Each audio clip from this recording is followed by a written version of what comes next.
Welcome back to Level Construction. In this video, we're going to add in just a few effects to bring our level to life. Logan, tell us what we're going to do. Well, we're going to do two main things. We're going to add a steam effect to that broken pipe in the other room, and we're also going to finish off our slime. We're going to make the slime kill you by using a slime volume, and we're also going to add height fog to the slime so that once you jump in it, you have your vision kind of clouded by this green, murky height fog. Okay, sounds good. Alright, to get started, let's take a look at the emitter for the steam in the other room. So let's move over here to this steam pipe, and let's load up an effect to add in as an emitter. So let me load up the generic browser. We'll go to Open because I need to open up the NV Level Effects package. So let's give it just a minute to do its thing. Look for packages. Let's jump into Environments. Let's jump into Effects so that we can grab NV Level Effects. Inside of NV Level Effects, we should be looking for, let me just show all asset types. Particles. And there we do have particle systems.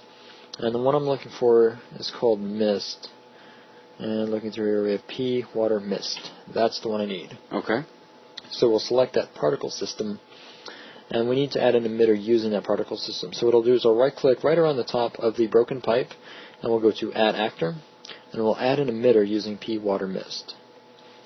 And if we turn on real-time preview, we can see that we do in fact have some mist. If I deselect it, we get rid of that blue color. So that's what the mist is actually looking like.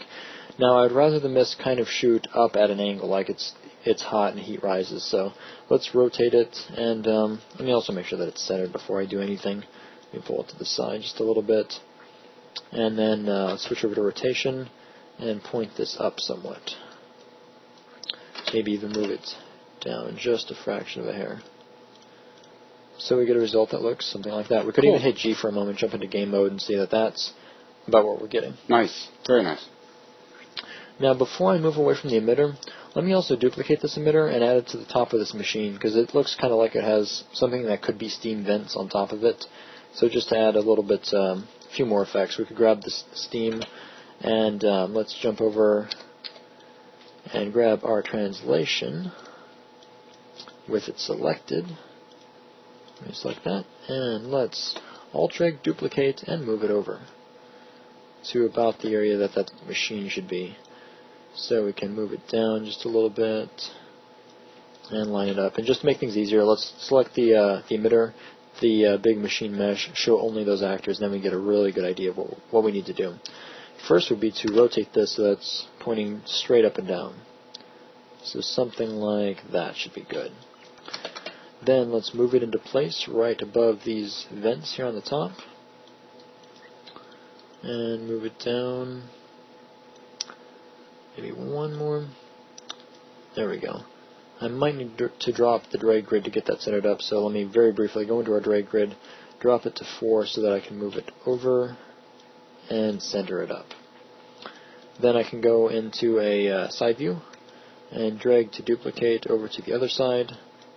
And there we go. We can bring all of our actors back in and deselect those emitters, and that's what we're looking at. Very cool.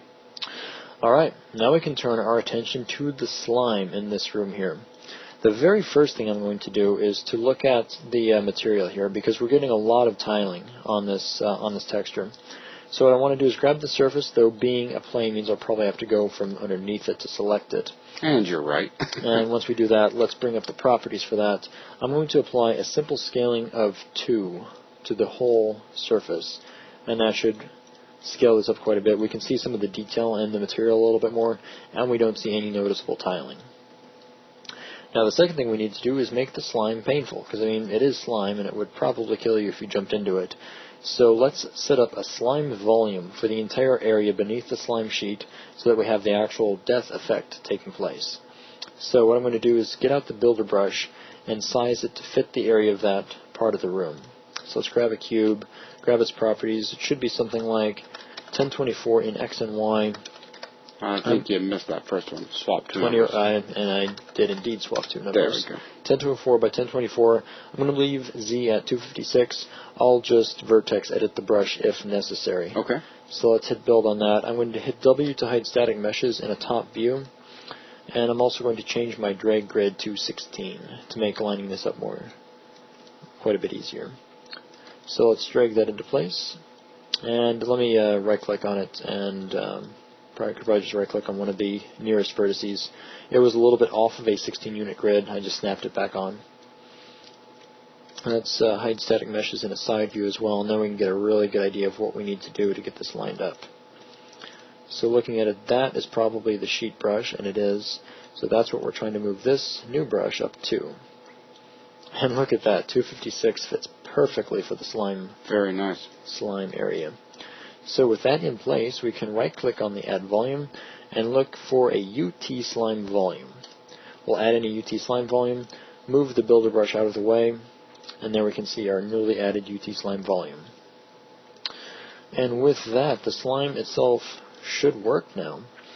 I can jump in and play, but I don't think the default in-game editor player is going to give us very much in the form of useful feedback as to what the slime is doing to us. Though we do note that we can swim in it. We also see that it would be nice to have an effect of maybe green fog because we can see beneath it. But we can test trying to jump out. I don't know if the in-game editor player will be able to jump out. Oh, there you go. So we can actually escape from the slime. We can swim around in it. So I'm going to spend just a minute and add some height fog. Because we saw that jumping into it, we can see right through it, and it doesn't look like a good effect. Yeah, the bottom side up underneath that plane is just as clear as above it. Exactly. So let's add in some height fog. I'm going to open up the Actor Classes browser, and I'm going to jump to Info. Expanding Info, we have height fog. So I'm going to jump in, add a height fog below, a little bit below the sheet mesh. So we'll add we'll add height fog, and then we'll move it up so that it just meets the top of the fog. Let me actually move it here where it's a little bit easier to see. And then we'll move this up. Let me switch over to a front view so we can see exactly where it needs to be. And what I'm looking at here is the little crosshair, the actual center of the actor itself, more so than the icon. We'll move it just a tiny fraction. Let me zoom way in on it, just get this as accurate as we can. Move it just a tiny bit below the sheet, almost right up on the sheet. I think that should work good. Alright, so height fog added. Now we need to adjust its properties so we get the correct color and density for this fog. So with it selected, I'll hit F4. We'll expand height fog and then jump into its component. And let's adjust several things. First, let's turn the density way up. Let's turn it to 0.025. And let's set the extinction distance to 100,000. So 100,000. We'll set the light brightness to 0.125.